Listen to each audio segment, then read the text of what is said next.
বিসমিল্লাহির রহমানির রহিম। সুপ্রিয় পঞ্চম শ্রেণীর শিক্ষার্থী, তোমাদের আমি একটা প্রথম প্রান্তিক পরীক্ষার নমুনা প্রশ্ন শেয়ার করছি, বাংলা নমুনা প্রশ্ন। তোমাদের যে সিলেবাস আছে সেই সিলেবাস অনুযায়ী আমি তোমাদের একটা নমুনা প্রশ্ন শেয়ার করছি। দেখো, 1 নম্বরে থাকবে একটা কবিতা থাকবে, ঠিক আছে? কবি ও কবিতার নাম সহ সংকল্প কবিতার প্রথম 8 লাইন লেখো। এখানে যে কোনো কবিতা থাকতে পারে, এটাই থাকবে এমন কোনো কথা না। এখানে 8 মার্ক। 2 নম্বরে থাকবে সঠিক শব্দ বসিয়ে শূন্যস্থান পূরণ করো। এখানে 5টা করতে হবে, যদিও এখানে আরো দুই একটা অতিরিক্ত থাকবে, প্রত্যেকটাতে 1 নাম্বার করে, ঠিক আছে? 3 নম্বর দেখো, রচনামূলক প্রশ্নের উত্তর লেখো। কি ধরনের রচনামূলক প্রশ্ন থাকবে? দেখো, সার্থক জনম আমার জন্মেছে এই দেশে, বাক্যটি ব্যাখ্যা করো। এখানে তোমাদেরকে 3টা প্রশ্ন লিখতে হবে, প্রত্যেকটাতে 4 মার্ক করে 12 মার্ক, ঠিক আছে? আচ্ছা, তারপরে দেখো 4 নম্বরে সংক্ষিপ্ত প্রশ্নের উত্তর লিখো। এখানে সংক্ষিপ্ত প্রশ্ন তোমাদেরকে লিখতে হবে 4টা, প্রত্যেকটাতে 2 করে আছে, ঠিক আছে? কবিতার মূল ভাব, যে কোনো কবিতার মূল ভাব আসতে পারে। এখানে আমি দিয়েছি ফুটবল খেলোয়াড় কবিতার মূল ভাব লেখো। 6 নম্বর হলো শব্দের অর্থ লেখো। সৌভাগ্য, বৈচিত্র্য, তারপরে হলো দেখো প্রান্তর, এগুলো আর কি, মানে শব্দার্থ আর কি। তারপরে শব্দ দিয়ে বাক্য গঠন করো। এই শব্দগুলো দিয়ে বাক্য তৈরি করতে হবে। 5টা। ক্রিয়াপদের চলিত রূপ লেখো। এখানেও 5টা থাকবে, 5টার বেশি থাকবে, আমি 3টা দিয়েছি, আরও বেশি থাকবে আর কি। সঠিক উত্তরটি উত্তরপত্রে লেখো।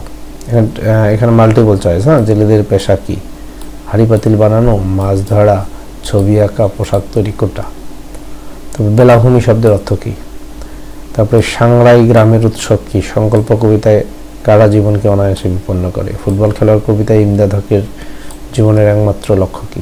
আচ্ছা, তারপর নিচে অনুচ্ছেদটি পড়ে কে, কি, কোথায়, কিভাবে, কেন, কখন শব্দগুলোর ব্যবহার করে প্রশ্নবোধক বাক্য তৈরি করো, ঠিক আছে? এটা পড়ে তোমাকে প্রশ্নবোধক বাক্য তৈরি করতে হবে 5টা। নিচের যুক্ত বর্ণ ভেঙে লেখো এবং প্রতিটি যুক্ত বর্ণ দিয়ে শব্দ তৈরি করো। এই যে যুক্ত বর্ণগুলো, এখানেও 5টা। নিচের শব্দের একটি করে বিপরীত শব্দ লেখো। নিচের বাক্যকে এক কথায় প্রকাশ করো। এই বাক্যগুলোকে এক কথায় প্রকাশ করতে হবে। আর 2টা আইটেম আমি এখানে তোমাদের ইনক্লুড করি নাই, সেটা হলো একটা ফর্ম থাকবে এবং শেষে একটা রচনা থাকবে। এই 2টা আমি ইনক্লুড করিনি, তবে নেক্সট যে প্রশ্নগুলো আছে সেগুলোতে ইনক্লুড করবে। এবং আরেকটা জিনিস তোমাদের বলি, সেটা হলো আমার এখানে কিন্তু তোমাদের এটার উত্তরপত্র আছে। এটার উত্তরপত্র আছে, দেখো, ওগুলো ছিল প্রশ্ন। এই যে এখানে উত্তর সহ আছে। এই যে কবি ও কবিতার নাম সহ প্রথম 8 লাইন লেখো। এখানে দেখো, এই যে কবিতার নাম, কবির নাম, এই যে প্রথম 8 লাইন। তারপর এখানে শূন্যস্থান পূরণ, এখানে কোথায় কি বসবে এই যে করে দেওয়া আছে। তারপর দেখো রচনামূলক প্রশ্নের উত্তর লিখে। এই যে রচনামূলক, এই যে প্রশ্নটা, এই যে হলো উত্তর, এই যে প্রশ্ন, এর নিচে উত্তর, ঠিক আছে? তার মানে উত্তরপত্র সহ পাওয়া যাবে। সংক্ষিপ্ত প্রশ্নের উত্তর লেখো, ঠিক আছে?